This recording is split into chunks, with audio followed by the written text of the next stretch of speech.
जय श्री कृष्णा। आइए सुनते हैं कार्तिक मास में प्रतिदिन सुनी जाने वाली चिड़ा और चीड़ी की यह कहानी। एक समय की बात है। किसी नगर में एक बूढ़ा व्यक्ति रहता था और उसकी 7 बहुएं थी। एक बार कार्तिक का महीना आया और उसने अपनी बहुओं से कहा कि मैं कार्तिक का स्नान करूंगा, क्या तुम इसे निभा दोगी? 7 में से 6 बहुओं ने मना कर दिया, लेकिन बड़ी बहू ने कहा कि मैं निभा दूंगी। बूढ़ा हर रोज सुबह उठता और नदी पर स्नान कर घर आता। गीली धोती को वह बड़ी बहू के आंगन में सुखा देता। जैसे जैसे उस गीली धोती में से पानी की बूंदें जमीन पर गिरती, वैसे ही वह हीरे मोतियों में बदल जाती थी। धोती से हीरे मोती गिरते देख बाकी 6 बहुओं से रहा नहीं गया और वे बोली कि हम भी बूढ़े को अपने यहाँ नहाने को बोलते हैं। उन्होंने कहा कि पिताजी, आप कल से हमारे यहाँ कार्तिक नहा लेना। बूढ़े ने कहा कि ठीक है, मुझे तो नहाना ही है, मैं तुम्हारे यहाँ नहा लूँगा। बूढ़ा सुबह सवेरे स्नान करके आया और धोती उसने दूसरी बहू के आंगन में सुखाने के लिए डाल दी, लेकिन यहाँ हीरे मोती की बजाय कीचड़ टपकने लगा। बहुओं ने यह देखा तो कहा कि आप हमारे यहाँ पाप का स्नान कर रहे हो, इसलिए यहाँ से जाओ और बड़ी बहू के यहाँ ही स्नान करो। बूढ़ा वापिस बड़ी बहू के यहाँ आया और कार्तिक का स्नान करने लगा। स्नान करके उसने फिर धोती सुखाई तो फिर से हीरे मोती गिरने लगे। अब कार्तिक का महीना समाप्त होने को था। बूढ़ा चिंता में पड़ गया तो बड़ी बहू ने इसका कारण पूछा। उसने कहा कि कार्तिक स्नान समाप्त होने को है और मेरा मन है कि मैं सारे परिवार को एक दिन खाने का न्योता दूं। बड़ी बहू ने कहा कि पिताजी, इसमें चिंता की क्या बात है, आप सभी को बुला लो, मैं खाना बना दूंगी। बूढ़ा सभी को निमंत्रण देने गया तो बाकी बहुओं ने कहा कि जब तक यह घर पर रहेगी हम खाने पर नहीं आएंगे।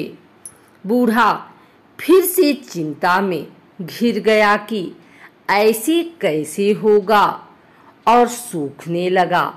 बूढ़े को सूखते देख बड़ी बहू ने कहा कि पिताजी, अब आपको क्या चिंता है?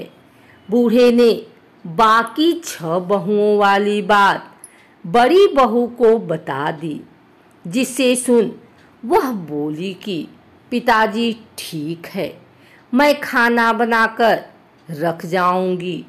और उसने वैसा ही किया। खाना बनाकर रख दिया और अपने लिए 4 रोटी लेकर खेत पर चली गई।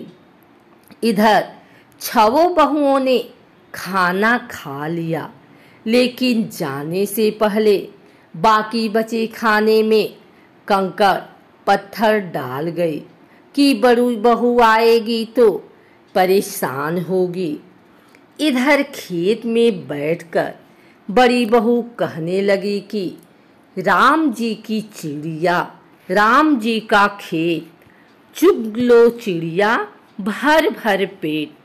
मेरे ससुरे ने घर में जगह दी है और मैंने खेत में चिड़िया को बाजरा डाल वह घर आ गई। घर आई तो बूढ़ा फिर उदास बैठा था।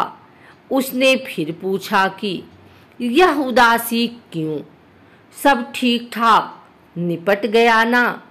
वह बोला कि हाँ, सब ठीक निपट गया, लेकिन वह तेरी देवरानियाँ बाकी बचे खाने में कंकड़ पत्थर व मिट्टी डाल गई।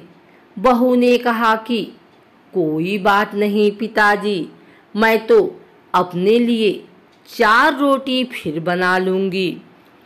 बूढ़े से बात कर घर के भीतर जाकर खाने को देखती है, लेकिन वह देखती है कि जिस खाने में वह सब कंकड़ पत्थर डाली हैं वह हीरे मोती में बदल गए हैं। घर की जगह महल खड़ा हो गया है और धन दौलत से भर गया है।